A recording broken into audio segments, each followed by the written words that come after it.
Hello, everybody. We are live, and when I say we, I mean me.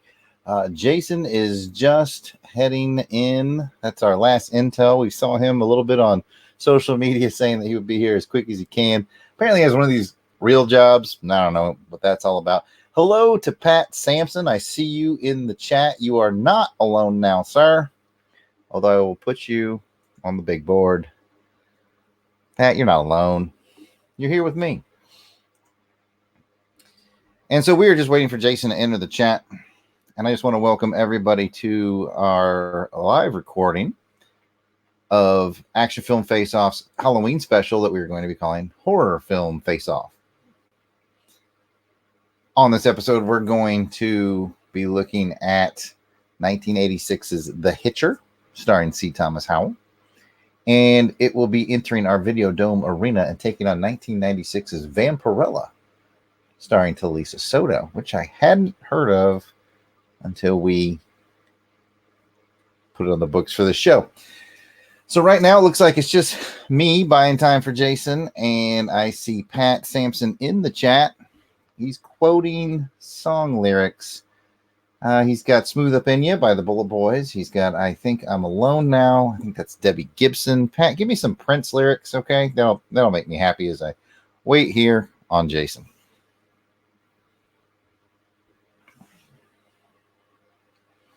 Prince lyrics, Pat. Where are they?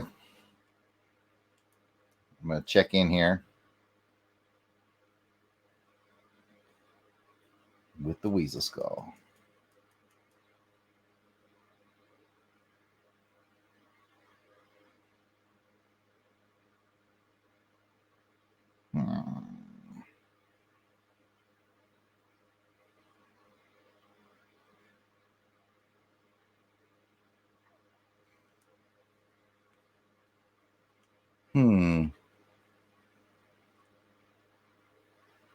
There we go. Thank you, Pat. Oh, I think We're Alone Now was Tiffany and not Debbie Gibson. I apologize. Again, if you're waiting on the show to start, which I believe Pat is the only person in the room, we are just awaiting the arrival of Jason the Weasel Skull Ulbrich, who knows good and well that we record these on 8:30 p.m. Central every time we do them, but yet somehow just can't make it. I think it's because he has one of them real jobs. It's not easy being Walter Peck out there enforcing the laws and the rules for the environment and shutting down the Ghostbusters. So, hats off to Jason for doing that.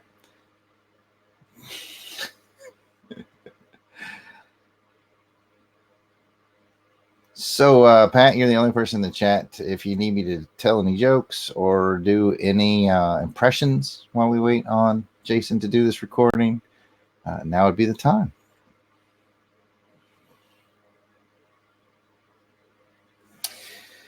Just in case anybody else stops by and you want another peek behind the scenes here at Action Film Face Off, one of the products that we use, that I invented this little product here. This is our score sheet, and I put the names of the movies and the year they came out across the top. And then there's a column for Jared and a column for Jason to put our scores and notes in. And then down here you see all the rounds that we do. The 6 rounds that we do at Action Film Face Off are all here so that it's an easy note taker. I put my information in, and then as Jason's talking, I write his information in and then tabulate the scores to figure out who the winner is. Really, I did this because I'm really kind of, looking out for the audio quality, because Jason likes to do it in a notebook, but not all on the same page. So he flips back and forth, and I'm always having to edit out his paper flips. So I'm like, okay, I'm going to make this one sheet. Not only is it easier for me to keep up with the math, but now Jason doesn't have to flip around. I don't know that he's ever actually used this since I invented it, but that's the document. That's the score sheet that I use to track the scores and the tabulations for Action Film Face Off. Let's see. Pat's got a question for the big board. Oh, Professor Frenzy. It's a show. He's here. Hey, Professor. Just buying a little time waiting for Jason to get here. He's running just a little bit late. We had our original 8:30 start time. He has to push it to 9. And last I heard, he was on his way. Hopefully he's being safe. So thanks for stopping by, Professor. It's just me right now, so if you have any questions or anything like that, be sure to let me know. I'm just vamping for time, waiting for the arrival of Jason. Oh, I see his feed is coming in now. So I'll put a question up on the big board. Is DJ Cristados a really cool guy? Well, let's add my brother Jason the Weasel Skull Albrecht to the stream. Just pretend like I'm Delvin, so I'm on time. Delvin time. He's throwing snaps out to Delvin already. The question we got from our watchers right now, which consists of Pat Sampson and Professor Frenzy, is DJ Cristados a really cool guy? I think he's a really cool guy. I do not. So there you have it. We're split once again. We're Jason's team, really cool guy. I'm sorry, Pat. I was trying to be nice. I tried to come out here and be nice. Jason, you worked this week. I love you, Pat. And you know this. I've vamped for time. I've shown both of our watchers, which is Pat and Professor Frenzy, right now, the score sheet that you don't use. So I briefed them on that. Yeah, I haven't written any scores. I haven't done a summary. I am basically not prepared for this in any way, except for the fact that I watched the movies. Okay.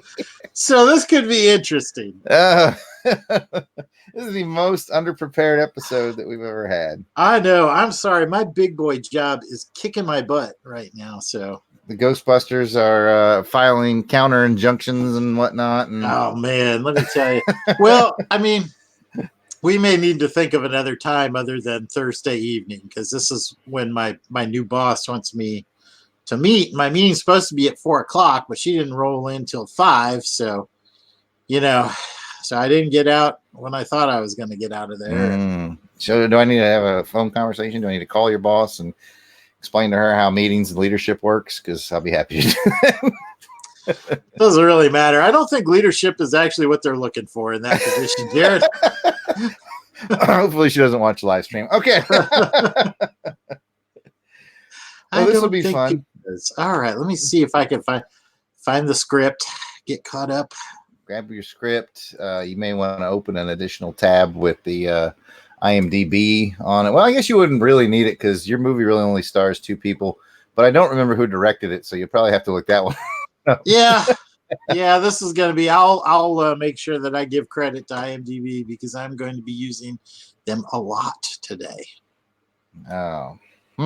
So welcome to the underprepared episode of Action Film Face-Off / Horror Film Face-Off.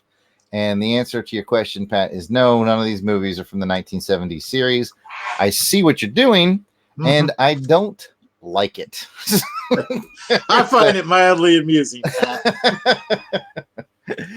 Oh my goodness. While Jason preps, I'll show you these cool. I've got these cool little black and white Batman figurines that Jason sent me. I like them. These are cool. Yeah, different artists' take on Batman. I hadn't seen these before until Jason sent them to me. They're probably going to end up in one of our Long Box Crusade giveaway packages, but for now they're going to hang out on my desk. I think if I step away from the desk, you can see the line of them that I got in the background here.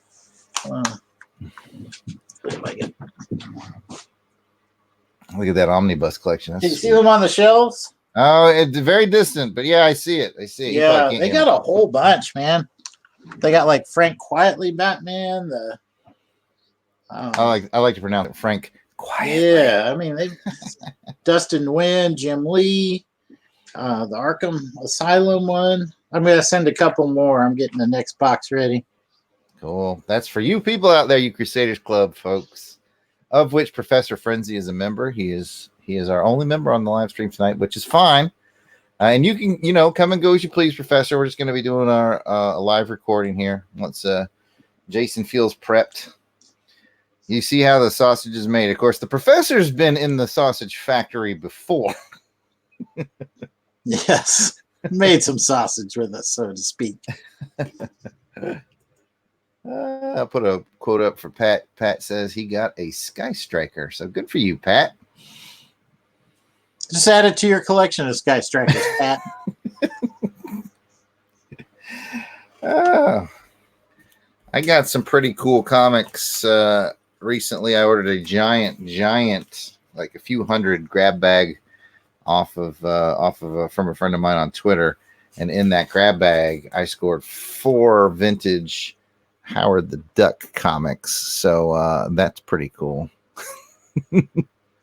Oh, you did. So I think those might actually be from the 70s, Pat. So that might answer your question. Oh, goodness. I'm not going to get any more ready. So Okay. Well, the professor said he may be heading off soon, and that's fine, Professor. We appreciate you stopping by just to say hi. It's nice to see friends on here. We were going to record this whether anybody showed up or not, but we appreciate you taking the time to say hi. So come and go as you need, our old friend, and we truly appreciate the support you give the show and your friendship in general. it's going to get crazy up in here. You're not going to want to miss this. Yeah. Go be on the seat of your seat. Well, Jason, if you are set, you know what to do. For fun and games, if we want to use the entire script tonight, I will just cut and chop out what I need. So we can go by the script, and you have the first line, sir. All right, here we go. The Longbox Crusade presents an action film face-off holiday special. Horror film face-off. This episode, it's 1986 versus 1996. I'm going to ad-lib a little here. 2 horror films enter. 1 horror film leaves.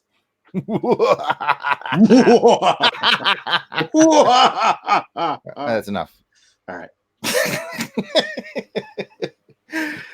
Okay, here we go. Welcome to a special episode of Action Film Face Off. This is Horror Film Face Off, the show where 2 random years are selected, and my brother will bring a horror film from one of the random years while I bring a horror film from the other random year. Then those 2 films will do battle using our usual variety of criteria, and the champion will be crowned by the end of the episode. So just like Action Film Face Off, but we're doing some horror films for the Halloween special. Happy Halloween, everybody. Happy Halloween, ladies. That's a good from the Highlander. You got it. Your impression was spot on, by the way. Love that movie. Let me introduce one of your hosts, my brother, a U.S. Army combat veteran of Kosovo and Iraq. And this is Jason Voorheesel-Skull. Get it? Jason Voorheesel-Skull. Oh, nice. Jason Voorheesel-Skull Albrecht. Welcome back to our fine program. Well, yep, it's good to be back. Good to be here in this Halloween festivities. We got to hurry it up, though, because I got to go assault some kids and get that candy. Now that we're all grown up. Yeah, trip them and get that candy. Leave me alone, old man. Give me your candy. Give me your candy, I'll leave you alone. Everybody knows you have diabetes, old man.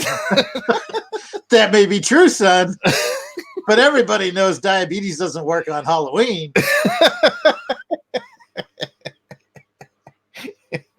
Get that candy. Oh, God, Connery's here. Connery, get back in your room. All right. Oh, yes, indeed. We are going to score each of today's films on a scale of 1 to 10 in 5 categories. Those categories are story, overall spectacle, best horror action scene, the hero, and the villain. And then there will be the deduction round, where up to 10 points can be subtracted from the film's total for whatever we determine is the low point of the movie. You minus it, Jared. You minus it. You minus it.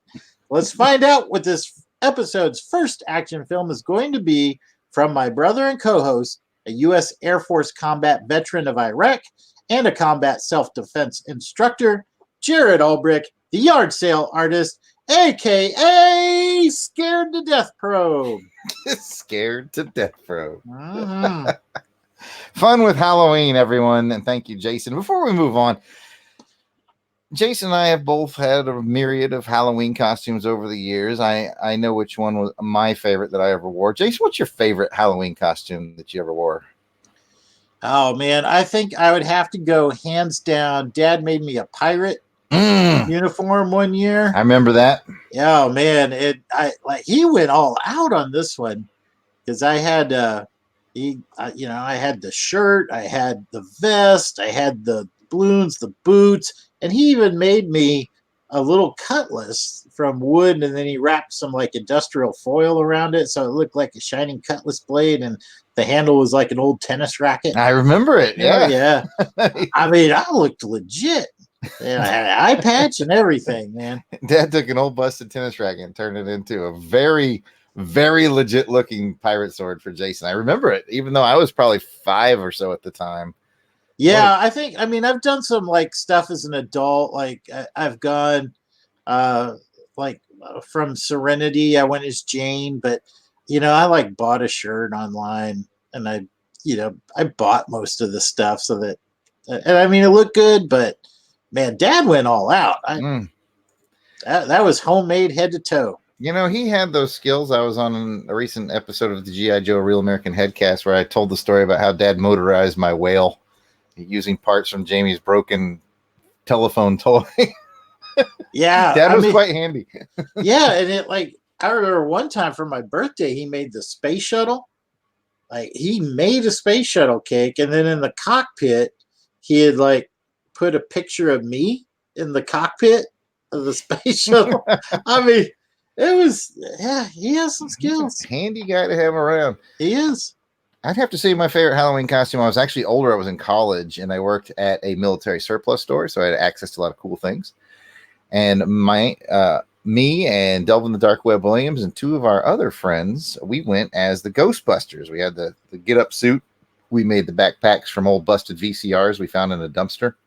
We just basically glued the parts to a cardboard box.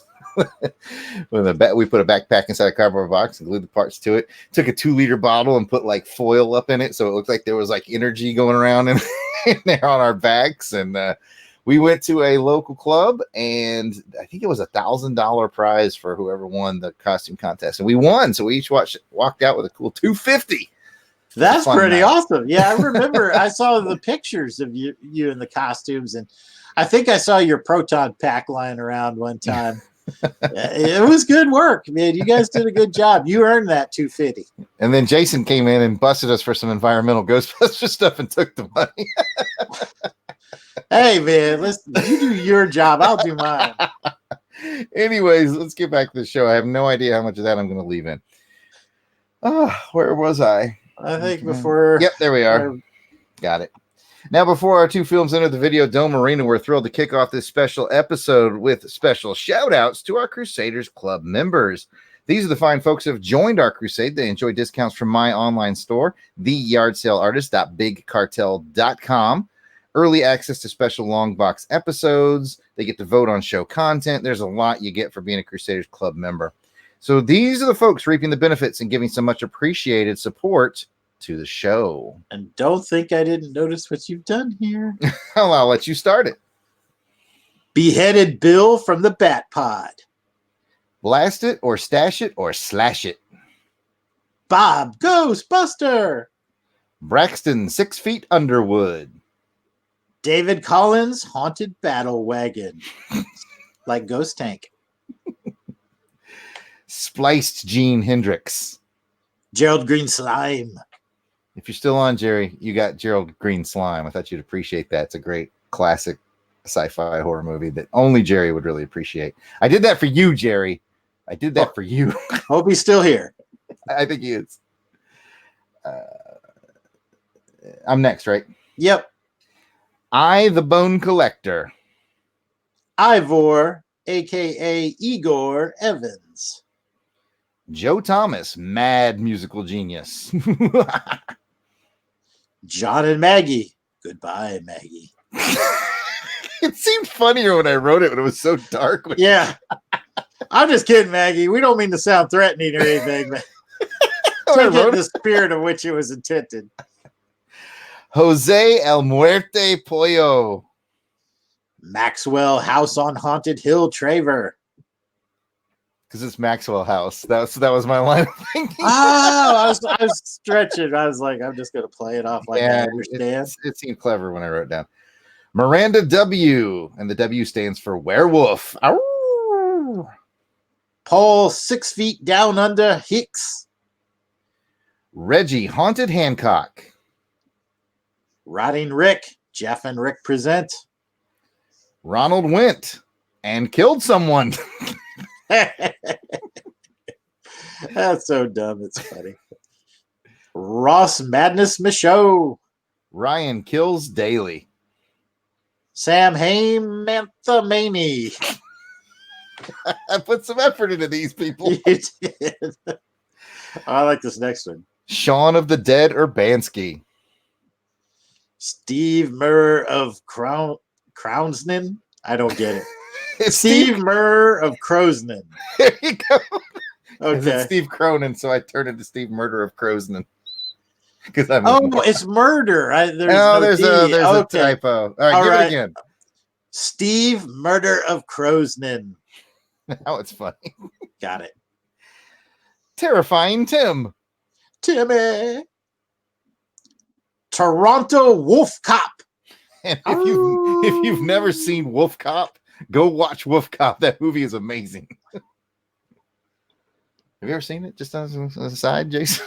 Have not seen Wolf Cop. It's so good. It's an independent made werewolf movie. It is. If I told you the title Wolf Cop and you thought about it, what it would be like in your head, you got it. All right. Well, it sounds cool in my head. If we miss anyone on our list, we apologize. Please keep in mind that we record these episodes well in advance. Hence, we are recording on September 26th for the Halloween episode. So if you're a recent addition, we should be adding you soon, but still no worries. Just let us know that we missed you by sending an email to contact@longboxcrusade.com. That'll go to Pat Sampson, our founder, and he's lonely. And we'll also get everything straightened out. So you might be asking yourself, how do I become a Crusaders Club member? You're waiting for me to ask it, aren't you? Now, I'll tell you what, I'll just keep going. It's simple. You just head over to patreon.com. You search Longbox Crusade. For as little as $1 a month, you get access to the amazing world of Crusaders Club. Come check it out. All right. Now let's get back to the combat and learn a bit about the film Reitners about to battle for your pleasure. Film Reitner. I'm so stupid. This episode, I was assigned the year of 1986, and I have selected The Hitcher, starring C. Thomas Howell and Rutger Hauer. What year did the randomizer, as pulled by Delvin, select for you? Well, I got 1996, so I'm putting into our Videodome arena Vampirella, starring Talisa Soto and Roger Daughtry. And I got to say, Jared, before we move on, the reason why I picked Vampirella, I'm going to lay this excuse right out here, right up front. Because I thought about it, like, well, what do we cover on our show? Well, we cover comic books, Vampirella, check. Mm-hmm. We cover action films, Vampirella, check. Mm-hmm. Yeah, we cover James Bond, Talisa Soto, right? Check. So I was like, this is the perfect Venn diagram for our show. Mm-hmm. Mm-hmm. Or so I thought. Mm-hmm. Well, we'll get to that. My script says we have a fine matchup for this one. I don't know how much I believe in that, but you know what? We're going to make it fun, and we're going to find the positive in things like we always do. We will. So now it's important to point out that this isn't a Jared versus Jason. We each had to select from our side. We each had to select from our assigned year, so I might very well like his selection better than mine. Probably not. Or vice versa. This is all about us discussing some beloved horror films and coming to a consensus on which one is this episode's champion. Spoiler warnings. Let me just give you some spoiler warnings. We're going to talk in depth. We're going to talk about details of the film. So if you don't want your movie spoiled, this is your chance. You can pause here and go watch the films. Vampirella is available in its entirety on YouTube. That's how you know it's good. Okay. And of course, The Hitcher from 1986. I might be the last person on the planet who ever saw that movie. I know a lot of people who have, but it is also a thrill ride of a film, and we don't want to spoil anything for you. So if you want to go spoiler free, you need to pause now. Go watch the films, and we'll be here when you get back. Welcome back. I apologize for some of that. Now you see why I gave you the one. I find the value in everything I watch, though, so I will have some good things to say about our films tonight, because we're not going to be snarky negative, guys. It's not what we do, but we'll have some fun with it. Where was I? Did the spoiler? Okay. Let me jump in with some quick information on 1986's The Hitcher. Here's your cast and crew. As I mentioned earlier, C. Thomas Howell and Rutger Hauer, and a Jennifer Jason Leigh early appearance for her, are all in this film. It is directed by Gary Nelson. Here's your synopsis. A young man named Jim is moving a car across the country for a client when he picks up a hitchhiker to help him pass the time. The hitchhiker turns out to be a murderous madman on a killing spree, but the killing is not enough for the hitcher. He is determined to frame Jim for these heinous murders. Here's your interesting trivia, or what I deemed as interesting trivia. Sam Elliott and Terrence Stamp were both offered the role of John Ryder. He's the main villain from this film. And the hero, Jim Halsey, the producers mentioned and were going after Matthew Modine, Tom Cruise, Emilio Estevez, and Charlie Sheen. So if you feel like recasting that if you feel like recasting Hitcher in your head, there you go. Item number 2. There's a scene in the movie where Rutger Hauer pulls out a switchblade and kind of pokes it really close to C. Thomas Howell's eye. And C. Thomas Howell's fear was very real during this scene, because it was completely improvised. The dialogue, the movements, and everything. C. Thomas Howell legitimately did not know what was going on. That was freaky. That was a freaky thing, man. I would have been like, this is my last day. You can call Estevez. You can call Sheen. I'm not going to get back in the car with that crazy man. And finally, while performing the last bit in the film, there's a stunt where Rutger Hauer goes right through the windshield of a car, and he actually knocked out one of his teeth while doing that stunt with the shotgun that he had held in his hand. So he gave up a tooth for the Hitcher. That's all my trivia. I pass it over to Jason Voorheesel-Skull. All right. And in full disclosure, I'm going to have to rely on IMDb for the synopsis. So I just wanted to give credit to IMDb where credit is due. Let me go first to the cast and crew. Give me a quick, and I'll give you the rundown on 1996's Vampirella, so I can put that right before the trailer. Okay. And I will give you a quick rundown on 1996 Vampirella. Thank you. So Vampirella, the cast included Talisa Soto, Roger Daltrey, and Richard Joseph Paul. It was directed by Jim Wynorski. Let's see here. Let me go to the... Roger Daltrey of The Who fame? Yes. And he made sure he got a song in there. Yes, he did. So again, from IMDb, 30 centuries ago on the planet... try this again. 30 centuries ago on the planet Draculon, a cult led by Vlad kills the council and escapes to Earth to become the bloodsuckers known as vampires. Ella, daughter of the slain High Elder, pursues the cult with vengeance in her heart. Shipwrecked for centuries on Mars, she eventually gets to Earth as a stowaway on a manned expedition. On present-day Earth, Adam, a descendant of Van Helsing's, works for Purge, a paramilitary group dedicated to hunting vampires. Ella is now known as Vampirella and must form an uneasy alliance with Adam in order to locate and deal with their common enemy, Vlad. Alrighty. I'm going to go back and look up some trivia. Did a lot of prep for this show, as you can no doubt tell. More like this. Cast, storyline.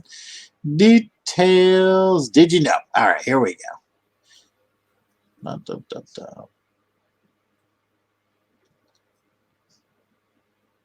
Wow, there's not a whole lot. Did you know?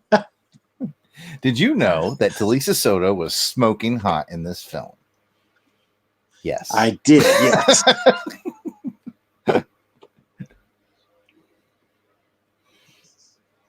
While you're looking, a listener, Pat Sampson, has asked, how do I become a member? Oh. Follow-up question. Blow up your pants. You got a diamonds are forever insult out of that one, Pat. All right. See, there's a couple of things. All right. So, trivia item number 1. The closing credits promise a sequel, Death's Dark Avenger. It never happened. The space sequence of Vlad and his cohorts leaving Draculon is footage from Not of This Earth, a movie in 1988, run in reverse. Both films were directed by Jim Wynorski. Yeah. Oh, clever. Jim Wynorski wanted Julie Strain for the role of Vampirella, but Talisa Soto was cast instead. I don't know Julie Strain, but I support that decision of sticking I'm with clicking Lisa Soto. Julie Strain right now just to see. Oh, she's a little bit all right. Apparently, she was in Naked Gun 33 and a third. Okay. Beverly Hills Cop 3. She's like to be in part 3s of things. This is what I'm learning. Heavy Metal 2000. And 3. And Day of the Warrior. Part 3.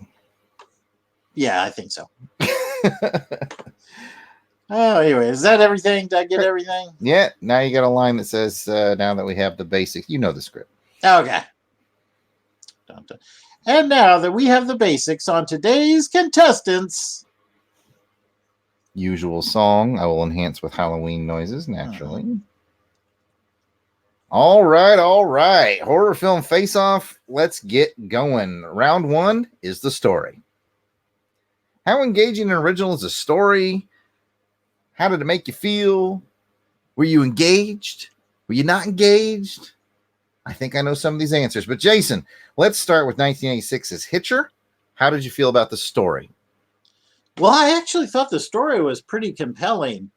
Kind of, it was almost like Halloween and The Road Warrior kind of mixed in a blender and a script came out. I think that, there was a lot of twists and turns. I have some questions. I think we all do. I wasn't, because, okay, let's get into it. I thought that as it was unfolding, I thought we were coming on to like a Tyler Durden type of story. Where the hitcher was actually Jim. Jim, yeah, and oh man, now that you say that, that's like a much better movie. That's why I thought they were going with that, and then kind of at the end, I was like, no, I never fully understood why he was tormenting Jim of all people. Why Jim? Yeah. And there was a scene in there when they said, well, we don't know his name or any of this stuff. He's like, it's John Ryder. Like, we were supposed to know who John Ryder is. And I was like, well, who's John Ryder? He only knew that because the guy said that when he got in the car. The guy told him his name was John Ryder. I thought, okay, because I thought he just said John, but I don't know. Yeah, I guess. So I wasn't exactly sure what all was going on there. I guess I kind of left at the end that he almost like seemed like he wanted Jim to kill him. And I don't know, maybe Jim was the only one he thought worthy because he escaped him. Maybe. Okay. I didn't think of that, but that's valid. So anyway, I just obviously had a lot of questions and I've rambled on enough. I'll shut up and leave it for you. Well, I kind of feel the same way. I thought the story was very improbable. Man, ever since you gave me that whole sort of Tyler Durden Fight Club analogy, I really kind of wish that was the movie now. But we got what we got. It was a little more straightforward. But somehow they were able to get almost 2 hours or right at 2 hours out of this movie. And normally when you pop in a horror movie, 90 minutes is your ballpark. So when I saw 2 hours, like, how are they going to get 2 hours out of a hitchhiker movie? And by golly, they did. And I did not pick up my phone to check Twitter or anything like that. I was engaged in the movie, so that's got to say something for the storytelling. Yeah, and I was freaking out in some places too. I mean, they did a really good job. I don't know if we would call this spectacle or story. I think it's a little bit of both. But the pacing was very good, and the suspenseful moments were very suspenseful. Yes, in 1986, when this came out, this was considered very edgy horror. by today's standards, you'll just kind of look at it and laugh. I mean, we've seen the Saw films now, so this is like okay. I mean, I get that's not fair. I wouldn't say look at it and laugh. That's not fair. But it's tamer. I'll put it to you this way: I let my 13-year-old son watch it with me and didn't regret it. I think he was fine. But that's just me. I'm not going to recommend anybody else out there. 13-year-old kids watch it. Really depends on. Don't judge him. Depends on your kid's maturity. Jordan's a very mature movie watcher. Well, and I think too. I mean, there wasn't actually a whole lot of gore.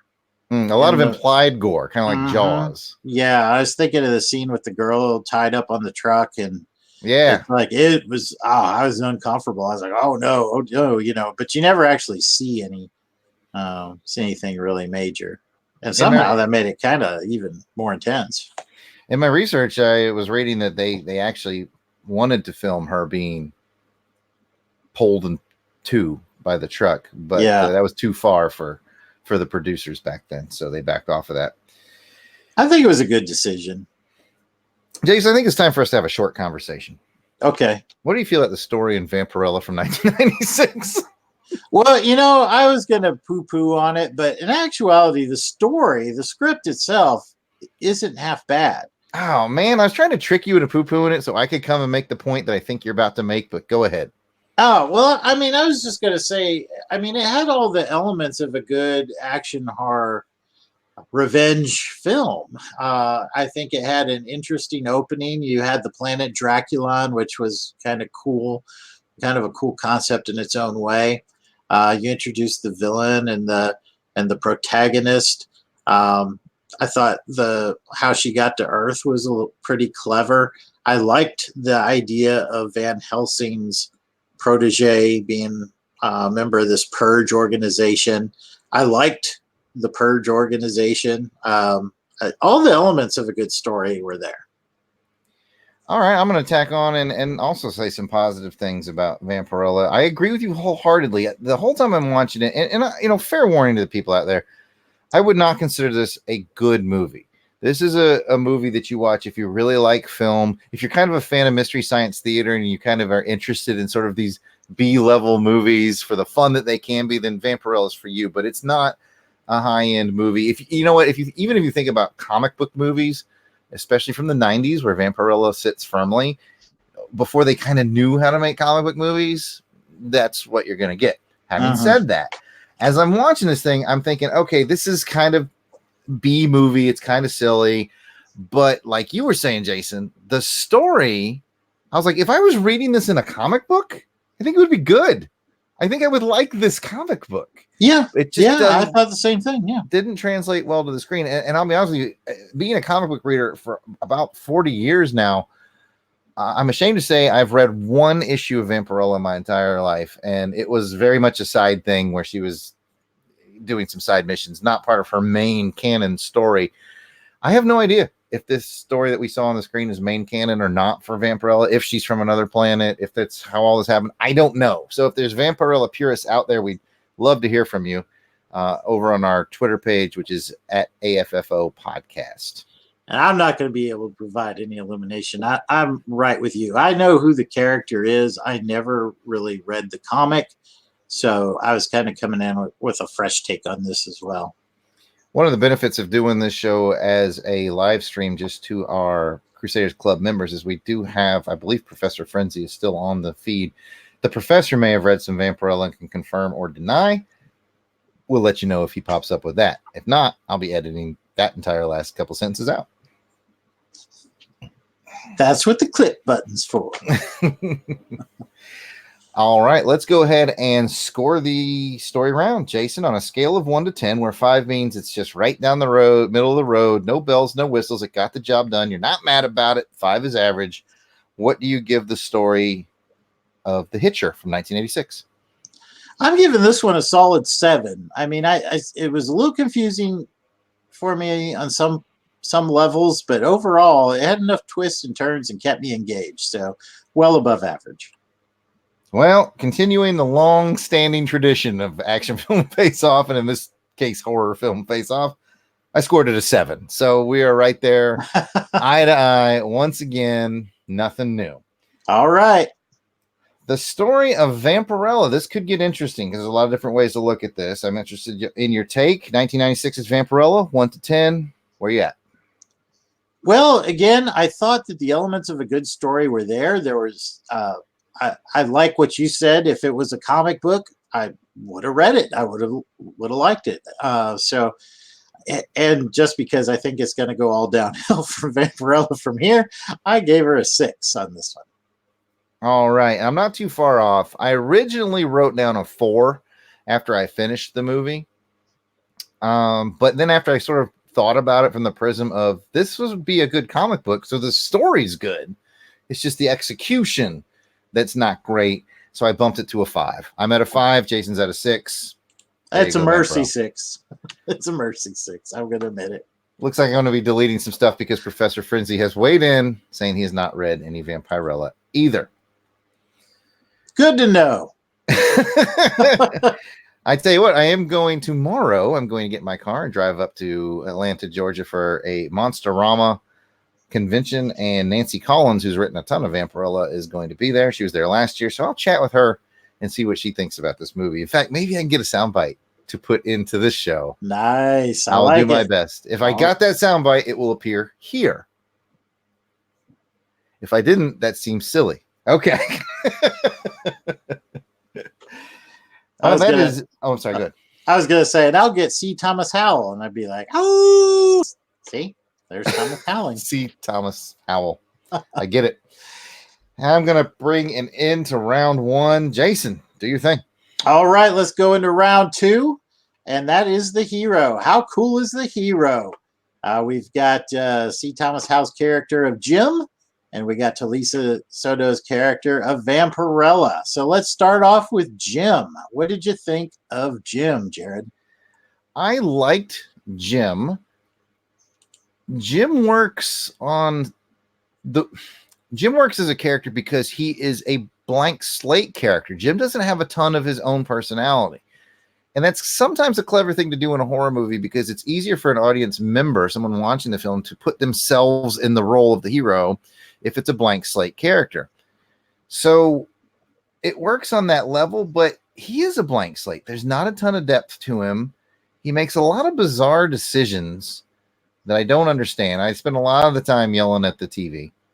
Yeah, like when he stopped, when he saw that car. Yeah, why are you stopping? Why are you stopping, man? You just, as soon as you have that one incident, it's lock all doors, hit the gas, get where you're going, call the police. I mean, that's it. Oh, let me stop at this clearly abandoned gas station. You know, Jim just makes a crap ton of really bad decisions. I'll tell you what, I'm just going to get out this gun and I'm going to hijack these cops. Dude, the safest place for you right now is in that jail cell. Just go to the jail I would have been cell. like, if I woke up with that jail cell unlocked, I would have locked Nope, it. I would have been like, click, lock it, lock. I'm good. I'll wait till somebody shows up. Jim's going to lose a fair amount of points for just boneheaded decision making, and there's not a lot of depth to Jim. But he still did good. I think C. Thomas Howell gave a very good performance. So thumbs up to C. Thomas Howell. I just think the character was a little half-baked, and I will pass it back to you. Yeah, I agree with you. I found myself like scratching my head at some of the decisions Jim made. I mean, the first was like, why pick up a big-ass hitchhiker on the side of the road? Let's come up with a rule right now. Okay. Like, number 1, you should not pick up a hitchhiker. We all know this. His mother told him that. His mother told him that. But here's the rule. Okay, if you're going to break that rule, you have to be sure you can whoop that sucker's ass if something goes sideways in that car before you let him in. Because I'm a big man. And if I saw Rucker Howell with his thumb out, I'd be like, nope. and that's the end of the movie. Roll credits. You know, yeah, exactly. We're big guys. We're combat experienced, military trained guys, but still, you got to be like, there's a percentage chance I could lose to this guy. So I'm just gonna keep rolling. No, I'm not gonna stop. I'm sorry, it's really. But on the other hand, I also tried to factor in he's a kid, right? And he's at that age where we all make a lot of bad decisions. And I kind of get too, because he was tired. So he wasn't making the best decisions, and he was looking for some sort of distraction so he could stay awake. So let's cut him a little slack, but this is the new rule. Don't pick up somebody whose ass you can't whoop. Exactly. Some of the other things though, I thought that he did a really good job with his expressions, his physical acting. I think one of the scenes that really sold it for me is like when he was about ready to kill himself. Like he put, things were just so out of his control, and he was so frustrated that he put that gun up to his chin, and just the look of anguish on his face, and how he can't do it, that he was just literally just raking the dirt with his fingers. And I thought that was really powerful. That was a good, powerful performance. So yeah, I think I kind of landed where you are, that I question a lot of what the character does, but C. Thomas Howell did a fantastic job of playing the character on screen. Concur. All right, so let's talk about Vampirella. I don't know, Jared. We might start fighting on this one. I'll let you go first. What do you think? Okay, the character of Vampirella has always been interesting to me. I've always been a big Talisa Soto fan from her breakout role in License to Kill. She's one of my favorite Bond girls of all time. To her ultimate role in License to Kill. Okay. Well, she was also in Mortal Kombat. That's right. But I like Talisa Soto. I think the casting of her as Vampirella is good. I just think they didn't give her a ton to work with. I just feel like the movie, let's cut to the chase. The movie feels very low budget. Does it does. There are a couple of things that work in Talisa Soto's favor. A couple of things. I can think of two off the top of my head. Exactly. I mean, let's just say it. She is sexy. She's ridiculously sexy. She looks great in the Vampirella getup. I like her cast as the character. What they gave her as far as dialogue and budget did not help, and I'll just leave it at that and turn it over to you. Well, I think I'm going to have to disagree with you on one fundamental concept. I don't think this was the role for her. I don't think they should have cast her into this role. I think, and I don't know much about Vampirella, but the gist that I'm getting is I think we needed somebody with more menace. I think we needed somebody that was more physically able to, not that she was out of shape, but like the fight scenes, she didn't sell them. Fair enough. She's model sexy, but not athletic sexy. I see what you're saying. And I don't know who the perfect person would be for this. I was kind of thinking of somebody like a Ronda Rousey, somebody that's good looking, but also physically somewhat intimidating with an edge. And Talisa Soto just, she's a beautiful woman, and I don't, I'm not trying to slant her in any way. I mean, she did her absolute best. I just think at the end of the day, she was miscast for this film. You may be right. You may be right. I can concede that. I have a bit of homerism for her. She's one of my favorite Bond girls. She's in my favorite Bond movie. So, no, I think I had a bit of rose-colored glasses on that. I think you're right. I think there could have been better casting choices. I think visually she's great, but her acting and physicality range probably wasn't right. You've convinced me. All right. Hey, look at that. Look what I did. All right. Well, I guess the only thing to do now is score it. I'm going to enter my score right here. And I'm going to enter my score right here. And then I'm going to turn it over to you. What are you scoring, Jim, in Hitcher? You don't have to enter your scores or anything. I write them down on my sheet.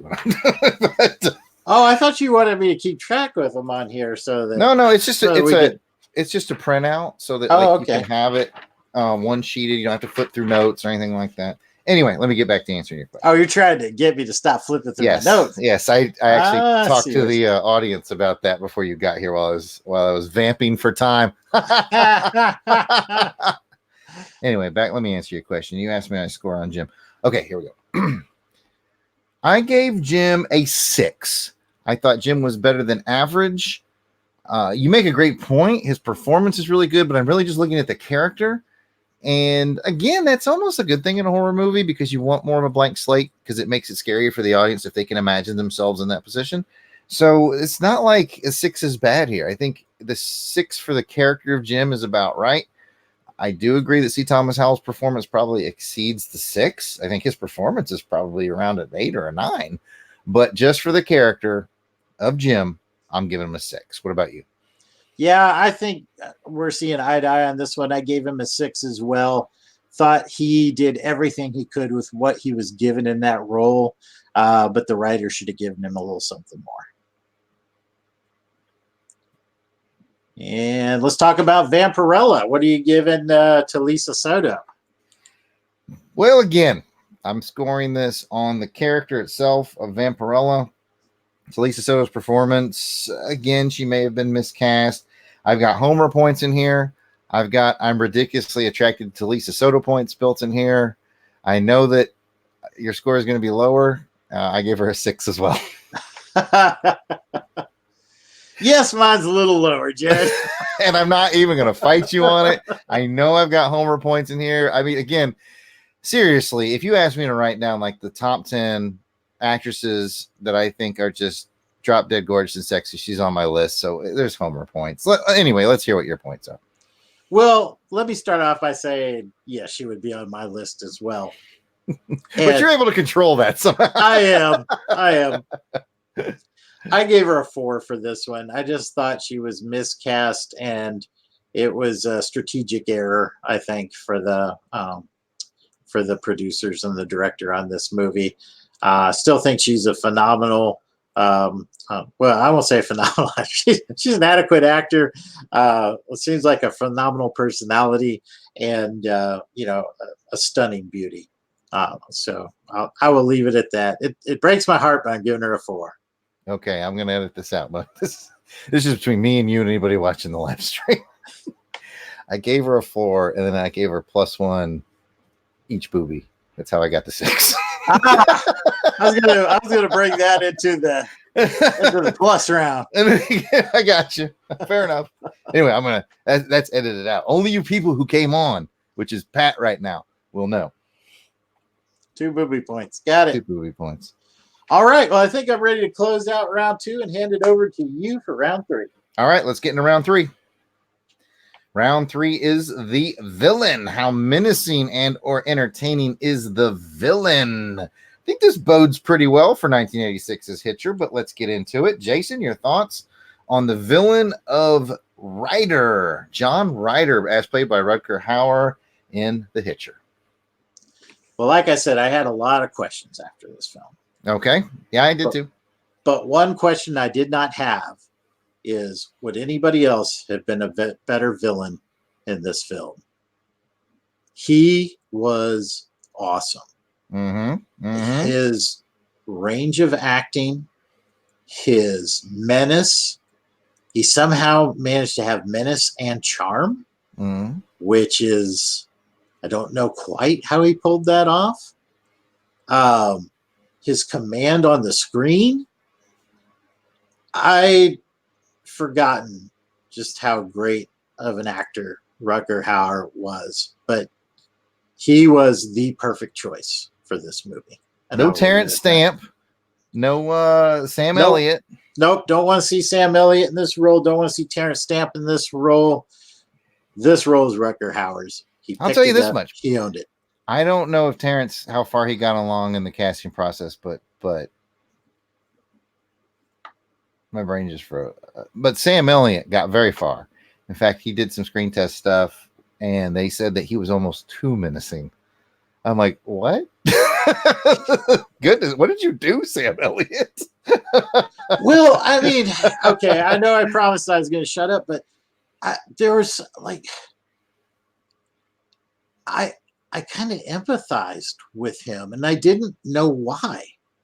There were scenes where like he just looks tired, like he just wants to end it, and I'm confused at what his motivations are. But then I remember, like, this guy's crazy. right? Mm-hmm. He doesn't have motivations the same way you and I do, but he's obviously going through something, and he's menacing, he's revolting, he's terrifying, but sometimes he's humorous, and sometimes he's, he's almost pathetic. And just to be able to carry all of these ranges of emotions through the course of a 2-hour film, I don't know. Obviously, I'm going to give him a high score.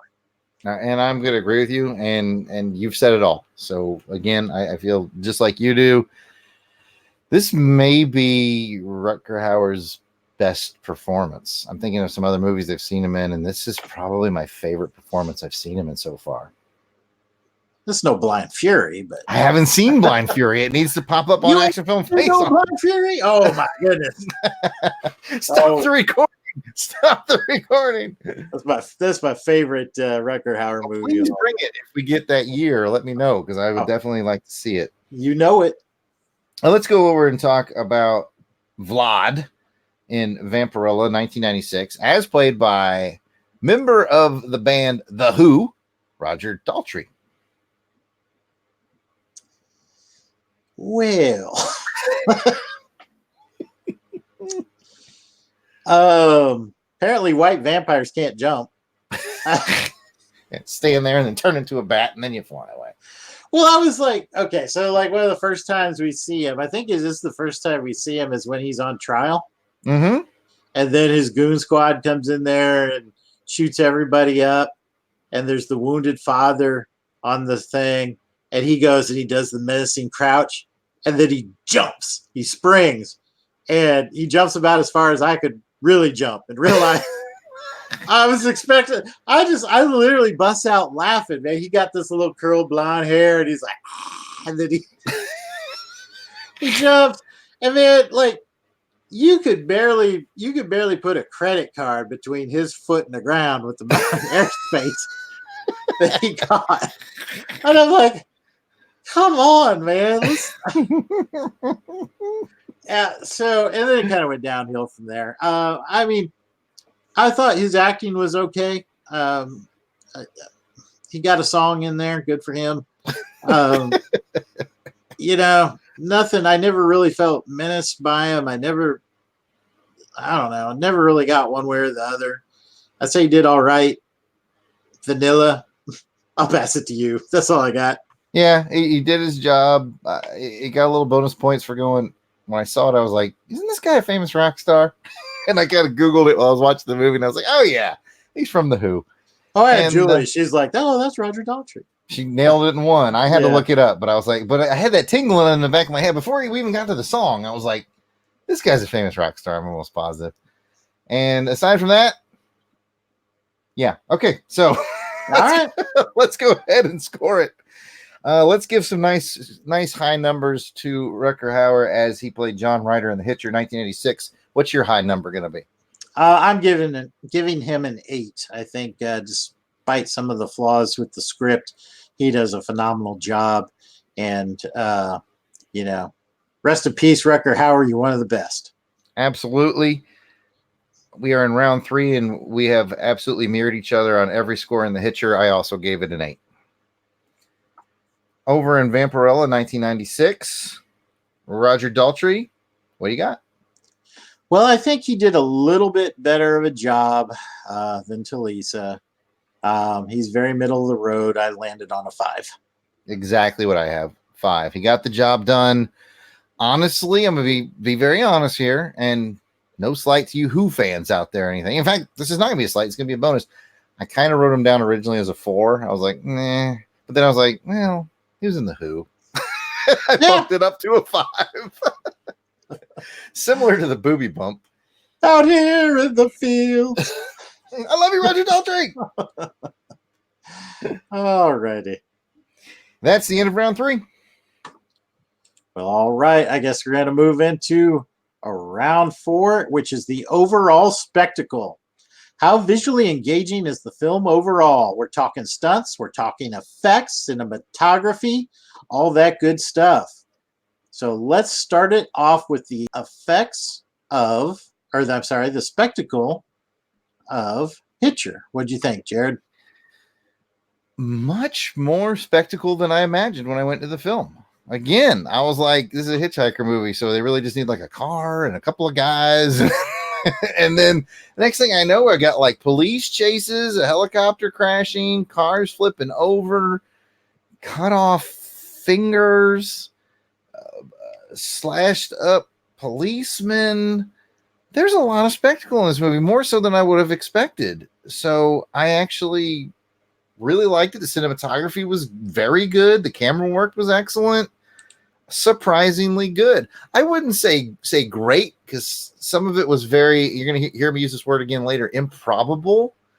Like, let's be honest, man. You ain't shooting down no helicopter with a 6-shot revolver with the greatest of ease. With your first shot? Yeah, I'm like, come on. While driving. I mean, it's Rutger Hauer. Off-road. So, welcome to the show, Derek B. I absolutely am voguing. Derek B came in. What's up, Derek? Derek B, do we know you by another name? You seem new, but how could he be new if he's in the club? Let us know, Derek. I was voguing, though. Are you a Russian bot, Derek? Derek B's a Russian bot. Are you trying to sway this election, Derek? Where was I? I said good things about the spectacle. You know what? I'll just leave it at that and let me hear what you have to say about the spectacle. Yeah, I think I alluded to it earlier. I really got a Mad Max vibe off of this thing. I enjoyed the cinematography. This was some very remote locations down in, I'm guessing this was Southern California, or actually, I think it was Arizona, wasn't it? Well, they said it was Texas, but I don't know where they filmed it. Pause. It's Toronto, cop. TPS Buyers. The B stands for buyers, doesn't it, Derek B? Now we know. Now we know. Welcome, man. It's good to see you here. And we're looking forward to doing your Crusademas next You month. got to hide the weed, Jared, but it's legal where I'm at, so I'm good. Okay. But anyway, yeah, so spectacle, I thought you're right. There was a lot of action. There was a lot of moving parts. Cinematography, like I said, was awesome. And the effects were really good. The stunt driving in particular was spot on. Oh, gosh, yes. It was so, yeah, much more so than I would have originally thought. Again, though, improbable. I mean, this kid like outfoxing all 3 police cars. This is Texas police now. Oh, come on now. Don't get us in trouble in Texas. You know who doesn't fall for that? The Canadian police force. No, no. The movie took place in Canada. This guy would be over, man. Yeah. Yep. Toronto cop knows what I'm talking about.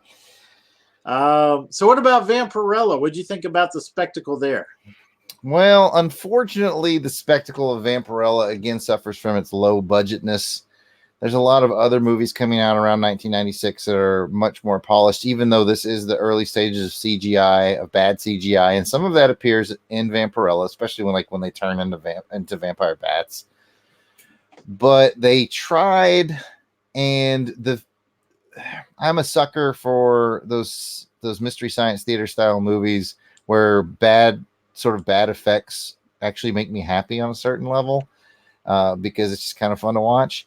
But overall, the show for you. And overall, the spectacle of Vampirella, not what it should be for such a storied comic book character. And I'll pass it to you. Yeah, at first I thought, oh, this must have been a low budget kind of rip off of Blade, because I saw kind of a couple of the same themes in there. And then I looked, I was like, Blade was like 2 years after this. So, yeah. So there goes that. Blade was ripping off Vampirella. Yeah, it seems like in some cases, but yeah, we'll let that go. Julie watched this with me, and she said, I think they're trying to go for the camp of Flash Gordon and just not pulling it off. And I don't know for a fact that that's true, but it kind of made some sense to me. That is a tough line to walk to. Like when you're trying to go for camp, you have to somehow communicate to the audience that it's almost like Roger Moore, James Bond. You kind of almost had to wink at the camera every once in a while. And if you don't sell it, then your movie just kind of seems bad. And unfortunately, as far as spectacle goes, I think we're going to see below average scores for the both of us. But this isn't my round; this is your round. So take it from here. Oh, I was just gonna say this reminds me of when I was a kid, right? Like I watched baseball, watched a lot of baseball, and saw how these professional baseball players, approached the plate and played on the field.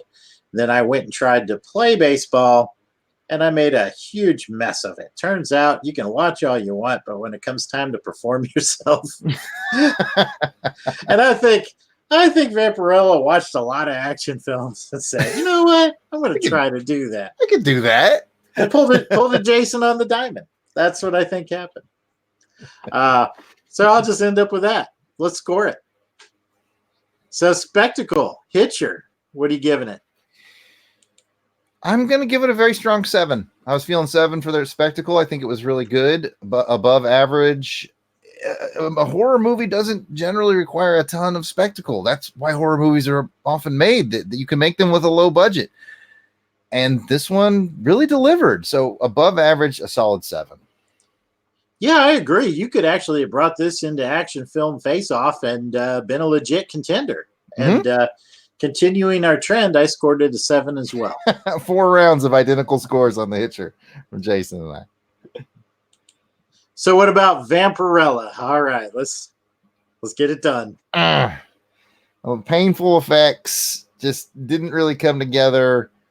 Fun for those people who like Mystery Science Theater. I think the Riff Tracks guys should totally do a Riff Tracks of this film if they haven't already. Yes. All that said, I'm giving it a 4. I think it's slightly below average. Yeah, probably a little more than slightly, but I gave it a 4 as well. It got 2 points for the same reason that we picked. Well, I'll say that I think the costuming was good. I mean, again, she looked good as Vampirella. At least they got that part right. She did. I mean, she was toned. She was looking fit. She was good looking. She could not run in those. Those heels. That was hilarious when they do like that wide shot of her running, and she has obviously no stunt double. Yeah, Vlad could have just like power walked and got away. Doing her best to keep up, Yeah. But anyway, yeah. So a pair of 4s, huh? All right, I got it. All right, that wraps up round 4. Let's move into round 5. Ding ding. Round 5 is action scene. This is Action Film Face Off, kind of horror film face off, but we're still paying attention to the action. Even if you're a horror film, you better deliver something. You better like have some kind of action that scares the pants off of us or whatever. Probably not the best phrase when talking about Vampirella. Whatever. I stand by it. So let's talk about best action scene. There's lots to choose from in Hitcher. There's a lot going on. Mm-hmm. I'm going to bet that we're going to land on the same one, but let's find out. What's your best action scene in Hitcher? I think I'm gravitating towards the police car chase when they're in the getaway police car and they've got all those other cars chasing them in the helicopter. I thought that was really intense, riveting, some good action scenes, some good stunt driving. That's the one I'm landing with. Same one. I picked the car chase as well. Again, improbable. I really doubt that this young man is going to outdrive and trick the cops into shooting out each other's tires. This is like some Wile E. Coyote shit going on. And then Rutger Hauer shooting down the helicopter with a little 6-shot revolver. Very improbable, but gosh, was it fun to watch. So that got my vote as well. Let's go to 1996. Jason, there's so much to choose from in Vampirella for your favorite action scene. What you got, man? I think my favorite action scene is there near the end, just before the face-off between Vlad and Vampirella, when the Purge team actually does the raid on the vampire cult. That could have been great. I think that's probably the best scene in the movie. I concur. I have Purge raid in my notes as well. And again, I think if it played out in a comic book, it would have been better, but the execution on film was. In fact, I have a note here that says in my little notes column for action scene of Vampirella, I wrote there's actually nothing truly memorable about any of the action scenes in this movie. 5 or 10 years from now, I'll think back on the Hitcher and go, man, they flipped 2 cars and crashed a helicopter. 5 or 10 years from now, I'll think back to Vampirella and be like, Talisa Soto is really beautiful. Yeah. Yeah. I was thinking that was a skimpy costume. I mean, that's God's honest truth. So let's get our scores in. Jason, what did you score the highway chase in The Hitcher? I thought that was well above average. Not the best that I've seen, but certainly well above a 5. I landed on a 7 for that one. 5 rounds later, same scores again. I have a 7. All right, My goodness. We both really enjoyed The Hitcher. Yeah, we both are seeing very eye to eye on The Hitcher, and we're not too far apart on Vampirella either, by the way. Speaking of which, what'd you give that raid scene, the purge raid? I gave it a merciful 4. Oh, we've hit our first round where I was meaner to Vampirella than you were. I gave it a 3. Again, I just was like, I'm not going to remember this. I'm not going to argue with you. I mean, truth to tell, I fell asleep in a couple parts of this movie. And truth to tell, there was definitely several parts in the movie where I was, checking my social media. It just wasn't holding me. Yeah, and then conversely, I mean, with Hitcher, as you well know, I watched it like last night and got done around midnight, and it kept me engaged the whole time. So, yeah, there's definitely a palpable difference. You can palp it, and that is the end of round 5. All right, well, that's going to bring us to the 6th and final round, and that's, I guess we call it the wild card, the deduction round. It's the reduction for the ridiculous. I think you've been alluding to maybe a pistol shooting down a helicopter, maybe? I don't know. Improbable is the word I keep using. Yeah. So, well, let's go ahead and find out. Are you going to take anything off for Hitcher? I'm going to take off 2 points from Hitcher. I have -1 on my little note sheet here, and next to it I wrote improbable. It's just a lot of so many decisions that he made his situation worse. There's so many improbable things, like the helicopter being taken down with a 6-shot revolver, the kid outsmarting the cops. It just, I mean, let's think about it too. Like the Hitcher went into the police station and killed 6 cops and unlocked the door. Like, how did he do that? And again, that's why I kept thinking, like, it's got to be this kid or something. Like he's I want to see that movie. Yeah, I want to see your version. Well, and I thought too, because like when they were interviewing him, and it was like, well, what's the name of the guy you're going to go see? He's like, I can't remember. I'm like, what the? Come on, man. you have literally one job. Call my brother, and then there's no response. I just like, this is weird. I don't know how that knife got in my pocket and my ID got taken out. It just was like, this is really weird. But anyway, I'm sorry. This is your deduction round. That's all right. Improbable, Jason. I did like the scene where he's like, call my brother. And I was like, oh, man, I don't know if I would do that because I know you and I know me. And we'd both be like, oh, he's guilty as hell. Giggling. You should probably lock him up 3-4 days. You don't know half the shit he's done. Anyway, my second deduction, I have -1 because this, I know I've mentioned it several times, but it bothered me to this level. I wrote, Jim is the worst decision maker ever. He just makes so many bad decisions. I know I've already harped on him. Harp on it one more time. -1 for that. So a total of -2 in my deduction round. What about you, man? I also took off 2. 1 for the same that you talked about. I thought particularly the shooting down of the helicopter, I was like, that's kind of ridiculous. But the other one, it's like, that scene when Jim goes, why are you doing this? He's like, you're a smart boy. You'll figure it out. Well, I never figured it out. And maybe I'm not smart, but I know how to subtract 1. So -2 for the Hitcher. You minus it. That's what you do. Minus it. Yep. So what about Vampirella? Are you taking anything off there? Interesting phrasing. I shouldn't find that as humorous as I did. I took most of my minuses out during the regular scoring round, so I'm actually going to only take -1 on Vampirella, even though it's obviously the weaker of the 2 films. But I addressed that in most of my other scores. I just gave it an extra -1, if you will, and I wrote down, I feel like this is an abuse of a cool property. I really feel like I don't ever want to be so snarky to say something's wasteful, but I almost kind of wish this movie wasn't made and then they waited another to now when comic book movies are being made right. I would love to see what they would make now. A noble effort to the people that made it. I've never made a movie before. We've been picking on you and all, but I still feel like Vampirella is a property deserving of more. So I gave it a -1. Oh, that's fair enough.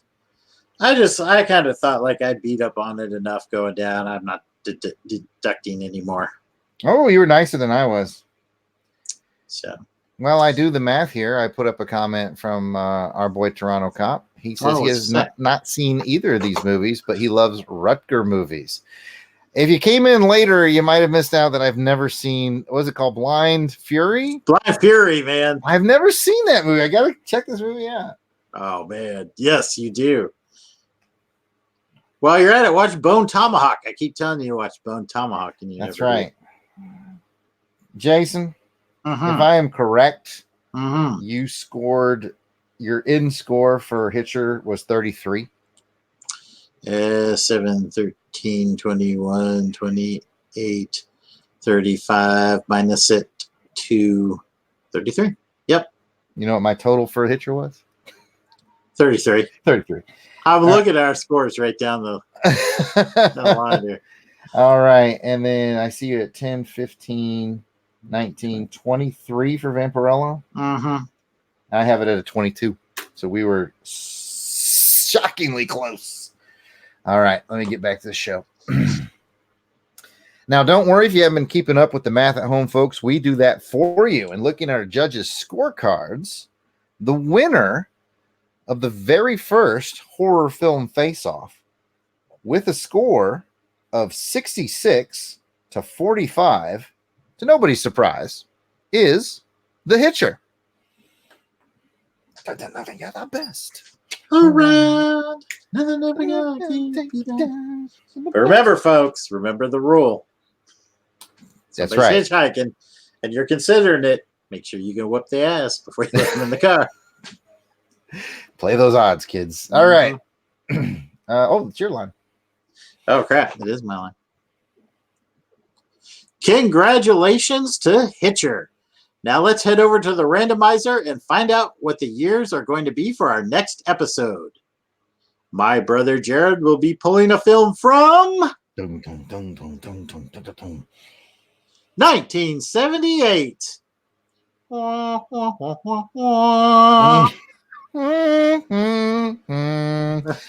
going to let the Crusaders Club vote on it. And I will bring a film from... Is it 2014, really? It is. I thought it was a different one. You probably looked at the other script. I probably did. Don't forget about my Air Force One then. Kind of figured. That won't work. Because that was also 1996. See what I did there. If you put Air Force One next to Vampirella, you can see a quality difference. Get off my plane. 2014. What will those films be? Well, we'll tease them on social media for those of you who want to watch before listening, Dave. Or you could tune in next episode to find out.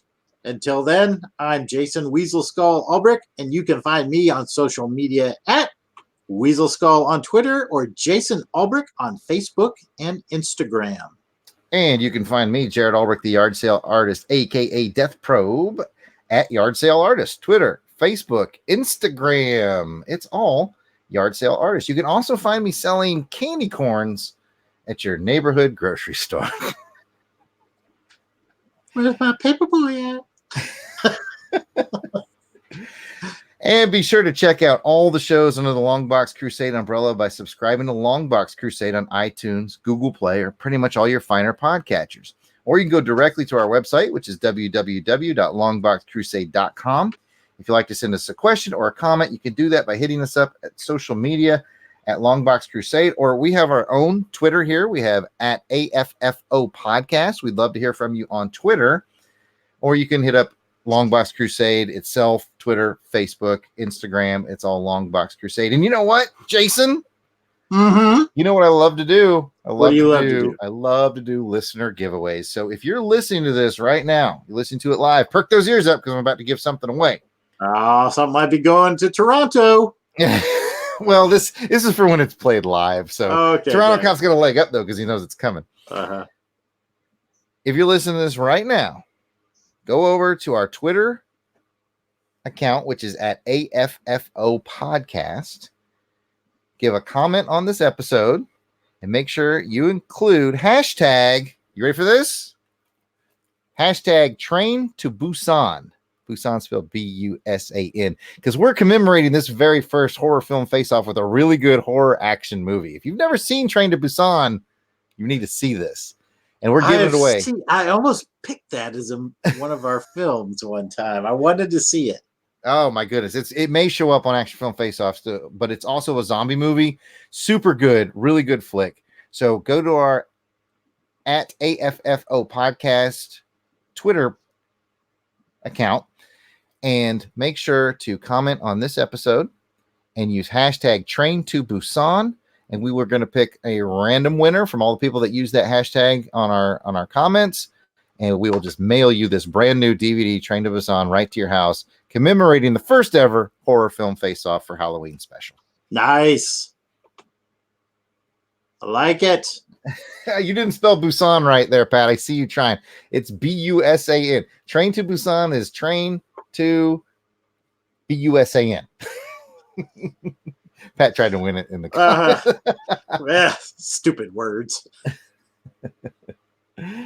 All right, so that was did a little giveaway. All right, here we go. And if you want to interact with us via live chat and be entered to win some more free stuff on our live raffles, join us for our next episode of Doing It live stream on YouTube. We do them the second Sunday of every month, and we start at about 3:30 p.m. Central Time. That's second Sunday of every month, 3:30 p.m. Central Time. You can get signed up for that by looking up Longbox Crusade on YouTube. Please subscribe to our channel and click the bell so you get reminder notifications for when we go live.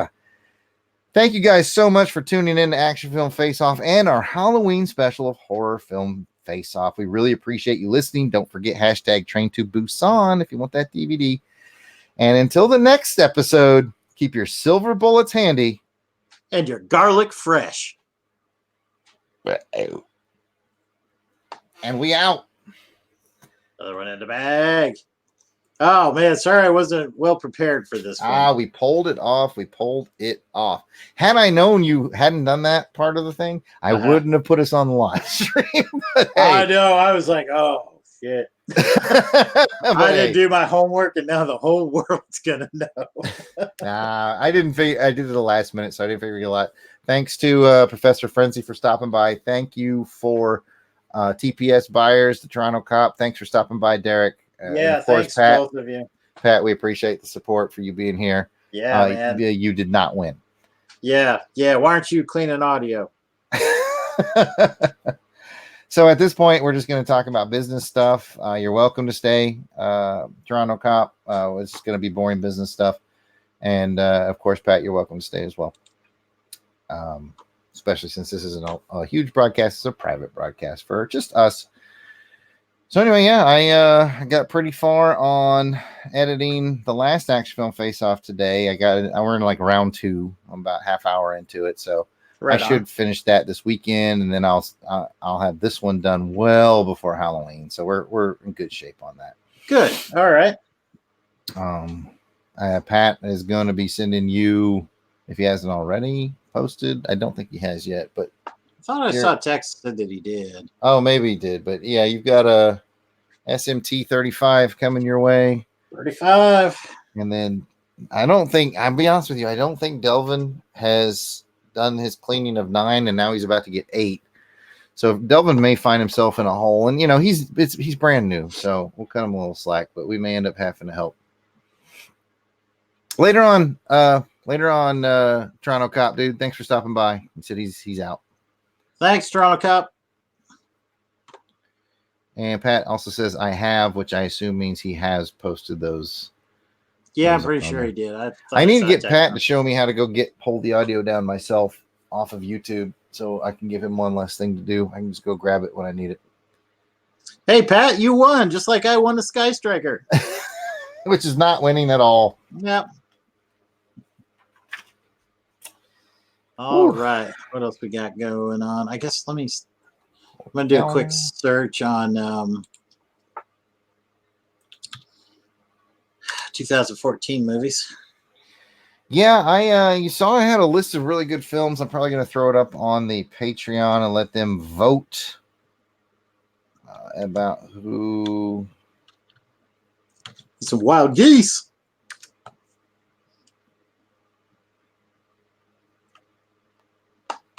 Yeah, I got. Let's see. Where's the text I sent you? Yeah, I got Drunken Master, Superman, Force 10 from Navarone, Wild Geese, Game of Death, Dawn of the Dead. So I'll pick from my 4 favorites that and toss them up. Let's see. You guys have been texting here.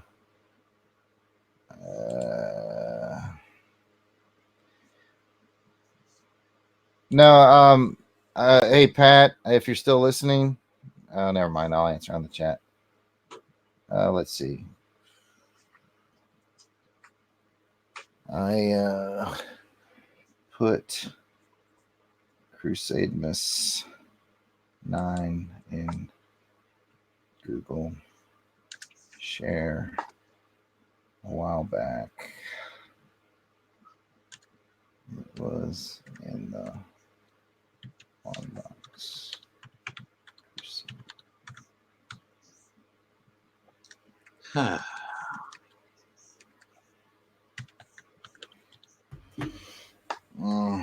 Let's see. Lots of good stuff in 2014. Sorry, I'm late to this period. Jason and I just finished recording period.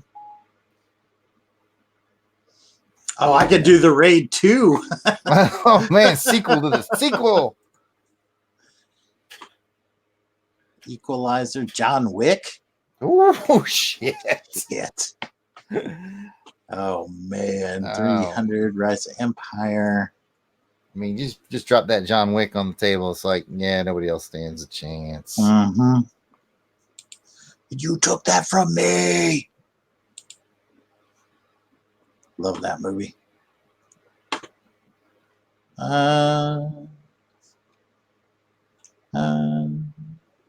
Is that it? That's all we shot? I don't get it. How do I?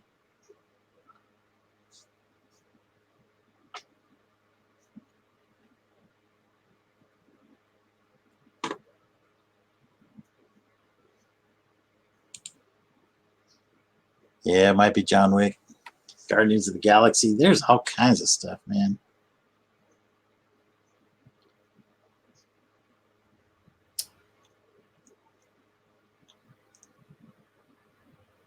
Divergent. Age of Spider-Man 2, X-Men Days of Future Past, Captain America Winter Soldier. Jesus Christ. Winter Soldier and John Wick are game winners right there. Mm-hmm. Expendables 3. We did what? The first one, didn't we? Expendables. I never did see that sequel to Raid, but I'm pretty sure I have it on my Plex box. I just haven't watched it yet. It was also good. Hercules, Edge of Tomorrow, Need for Speed, Teenage Mutant Ninja Turtles, Sin City, Dame to Kill For, Fury, that was a good one too. Nonstop, Sabotage, Resident Evil, Freezer, Equalizer, Brick Mansions. Equalizer 2 was good as well. I didn't see the second one. It's good. Interesting trivia on that one, by the way. It's the first time that Denzel's ever done a sequel, which kind of blows your mind. You think he's kind of been in cinema since like 90, and he's never done a sequel. No, but then I got to thinking, never done a sequel. He just said he enjoyed the character so much from the first one that he normally doesn't feel compelled to do sequels, but this time he was like, "Yeah, I really like the character. I'll do another one." Oh man, it is. The sequel's so good too, man.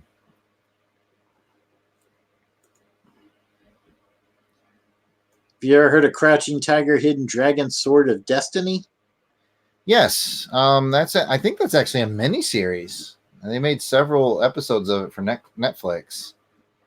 They may have started out with like a little movie and then just pushed it into a series. That may have been how it went down. But I watched the initial. I think it might have been a little 90-minute movie, and it was pretty good. Michelle Yeoh's in it. I'm pretty sure. Oh, okay. Well, she's in the original one. She's awesome. She's like the big sort of carryover character from the original movie, and it's good. I remember liking it. I watched it at Jesse and Jenny's house and was like, "Oh, I like this." I could definitely get into it if I had unlimited time. It's one of those shows I would watch. But yeah, I'll probably put mine out to the patrons to see what they want to do. Yeah, I think I'm gonna have to roll John Wick, my friend. Man, I wonder if it'll get a perfect score. I guess it doesn't have a perfect villain. The villain's not super memorable. No, I mean, ultimately he's the old Russian guy, and it's like, eh. Yeah. I really think John Wick finds his more of his. The first one I really like the story, but like the action really just starts to click, and the villains are more fun as they go on, I think. Yeah. But yeah, man, John Wick. God dang. And I mean, they created a cool little universe too, man. They sure did. So I don't know. You ever see that movie Atomic Blonde? I didn't, but it looked cool. It was cool, and I mean, they kind of went for the same fighting style as John Wick, and the same kind of, just extremely long, uncut fight sequences. And I gotta say that I think it was Charlize Theron, right? Wasn't that? I think you're right. Yeah, she's phenomenal in that movie, man. Yeah, I wouldn't mind watching it. And that was kind of set in the Cold War, like 80s Berlin. So I kind of dug on that too, because I had some, just some memories. That's right. I'm reading your text.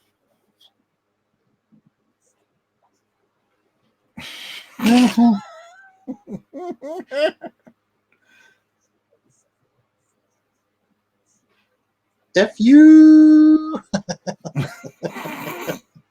You.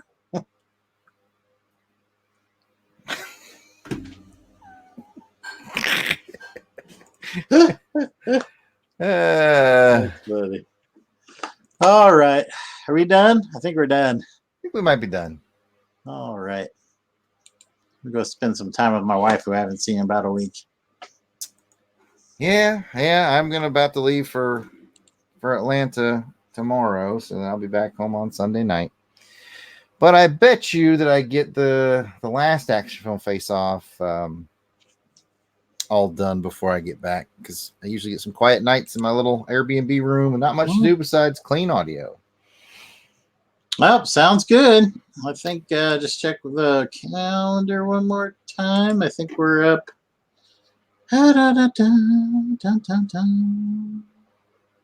Next one is Chronicles 38 and My Crusademus, which means I've got to get off my ass. So I might do a James Bond one too. Ooh, a little 007 action. I'm gonna go dive through my box, and then if you're gonna pick one of the newer ones, man, do what you want. But I liked Hammerhead. Hammerhead was good. It was legit. All right. Let us know, man. We're coming up, and we're 6 days out. You gotta tell us. I'll go dig through my box right now and let you know. All right. Don't spend time with your wife. I won't. Okay. Goodbye, everybody. Bye.